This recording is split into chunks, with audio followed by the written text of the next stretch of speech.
नमस्कार दोस्तों, आप सभी का स्वागत है। देखिए, अपना जो समास का टॉपिक चल रहा था उसी को अपना आज लेके चलते हैं आगे। अपने दो समास रहे हैं, एक तो कर्मधारय समास और एक अपना रहा है बहुब्रीहि समास। तो इन दोनों समासों की जो चर्चा है वो अपन अभी आज करने वाले हैं। तो सबसे पहले देखिए, अपन बात करेंगे कर्मधारय समास की। सबसे पहला जो अपना 5 नंबर का रहेगा वो रहेगा कर्मधारय समास। कौन सा रहेगा?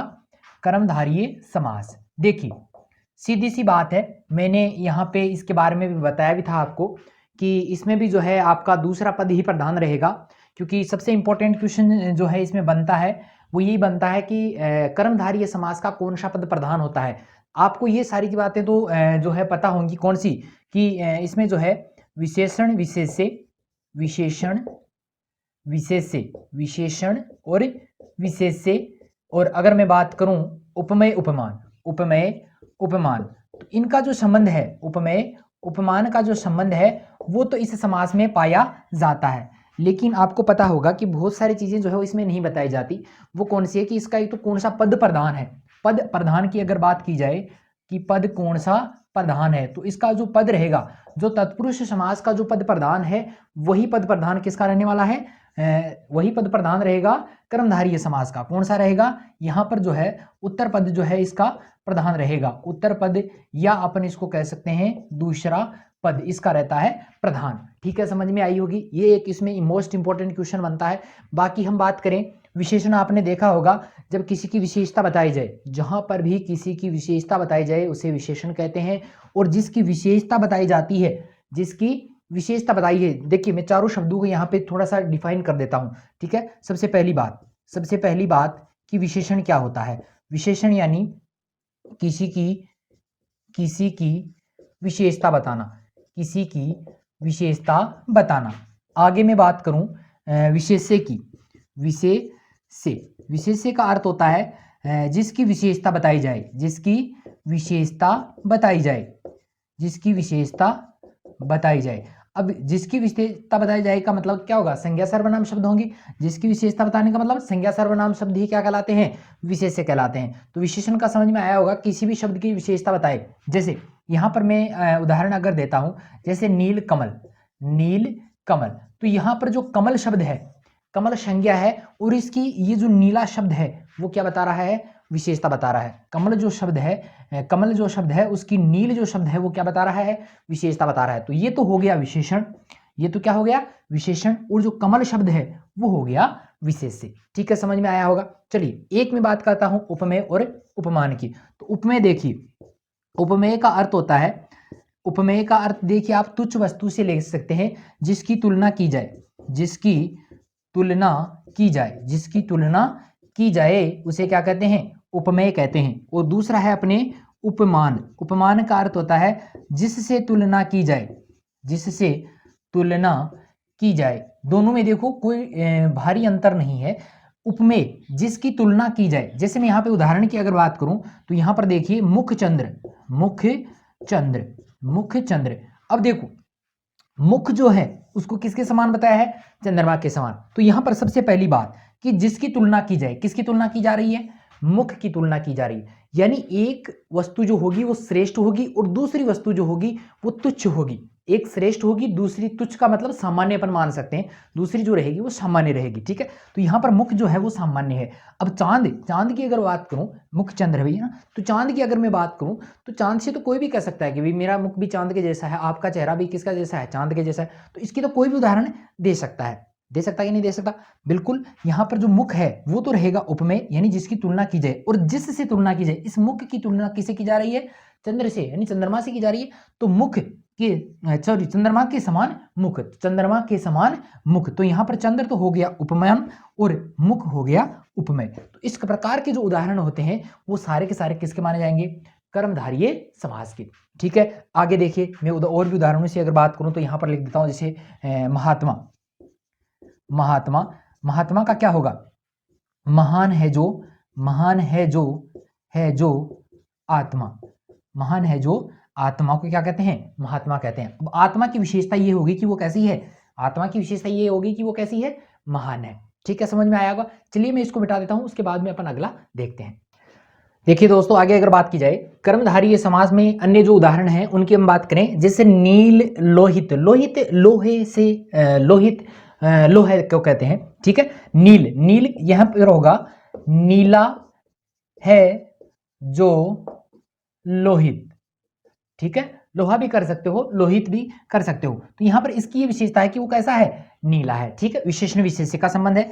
राजर्षि, राजर्षि का अर्थ होगा राजा है जो ऋषि, राजा है जो ऋषि। अब ऋषि की विशेषता कैसी विशेषता हो गई कि वो कैसा है, राजा है, वो क्या है, वो राजा है, ठीक है। चलिए आगे बात करें महर्षि की, तो होगा महान है जो ऋषि। महान है जो ऋषि का क्या हो जाएगा, महर्षि हो जाएगा। महर्षि महान है जो ऋषि। महर्षि में कौन सी संधि है, महाप्लस। देखो यहां पर आया है अर, अर ए ओ अर, ए ओ अर किस में आता है, गुण स्वर संधि में आता है। ए ओ अर किस में आता है, गुण स्वर संधि में आता है। जब संधि मैंने पढ़ाई थी इसमें भी कौन सा है, राजा प्लस ऋषि, इसमें भी अर है, तो इसमें भी गुण स्वर संधि है। कौन सी है भाई, गुण स्वर संधि है। तो इनका भी आपको ध्यान होना चाहिए। ये टॉपिक जब भी पढ़ते हो, कोई भी टॉपिक पढ़े आप, व्याकरण का कोई भी टॉपिक पढ़े, तो उसमें जहां कहीं भी आपको लगे कि यहाँ पर संधि हो सकती है, यहाँ पर उपसर्ग प्रत्यय की बात करें तो वो हो सकते हैं, तो सारा साथ में लेके चले भाई। जहां कहीं भी कोई भी ऐसा उदाहरण मिले जिसमें आपको संधि दिख जाए, उपसर्ग प्रत्यय दिख जाए, है ना, समास दिख जाए, तो ऐसी चीजें सारी ढूंढ लेनी है। कारक दिख जाए, है ना, काल दिख जाए, तो वो सारी की सारी चीजें आपको जो है यहीं पर क्लियर कर लेनी है, ताकि आगे आपके कोई भी दिक्कत नहीं हो। जब आप कोई बिंदु पढ़ते हैं और उसके साथ में अगर कोई दूसरा बिंदु भी चल रहा है तो वो ज्यादा याद होता है, पता होगा सबको। चलिए ठीक है, पीतांबर की बात करें तो पीत प्लस अंबर, पीत प्लस अंबर, यहां पर दीर्घ स्वर संधि है, तो होगा पीला है जो, पीला है जो अंबर, पीला है जो अंबर। अंबर यानी आसमान, उसको क्या कहते हैं, पीतांबर कहते हैं। पीला है जो अंबर या पीत है जो अंबर।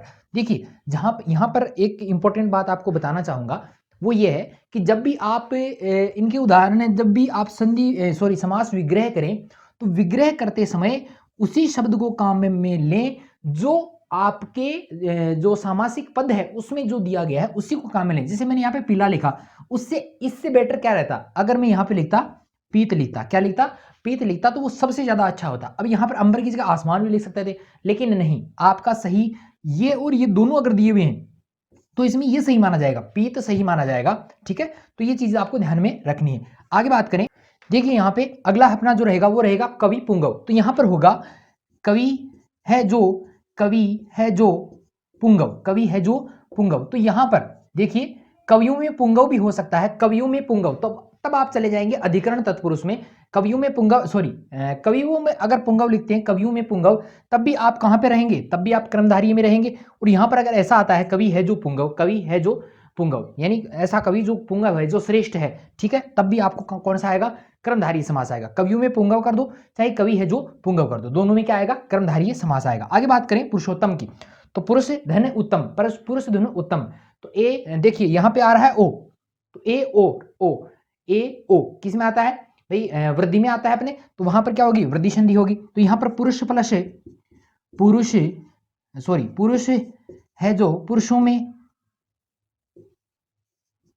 है जो उत्तम, पुरुषों में है जो उत्तम, या पुरुष है जो उत्तम, उसे क्या कहेंगे, पुरुषोत्तम कहेंगे। पुरुष है जो उत्तम या पुरुषों में है जो उत्तम, उसको क्या कहेंगे, पुरुषोत्तम कहेंगे। आगे बात करें नरोत्तम, तो नरों में है जो उत्तम, नरों में है जो उत्तम, उसको क्या कहेंगे, नरोत्तम कहेंगे। क्या कहेंगे, नरोत्तम कहेंगे, ठीक है।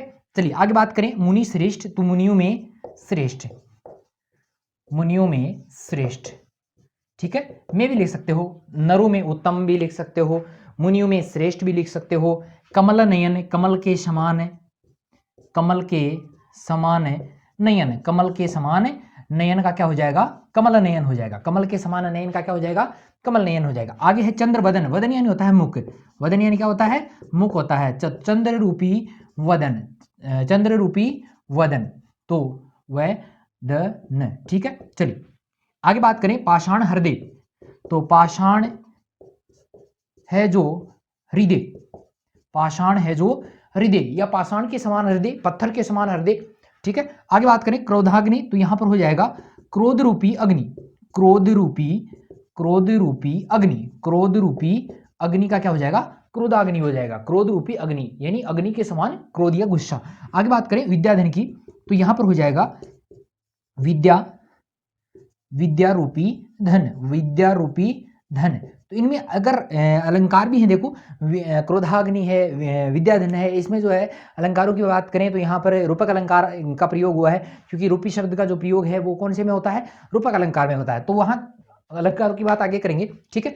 यहाँ पर ये कर्मधारय समास आपके समझ में आया होगा, सारे उदाहरण मैंने यहाँ पे बताए हैं।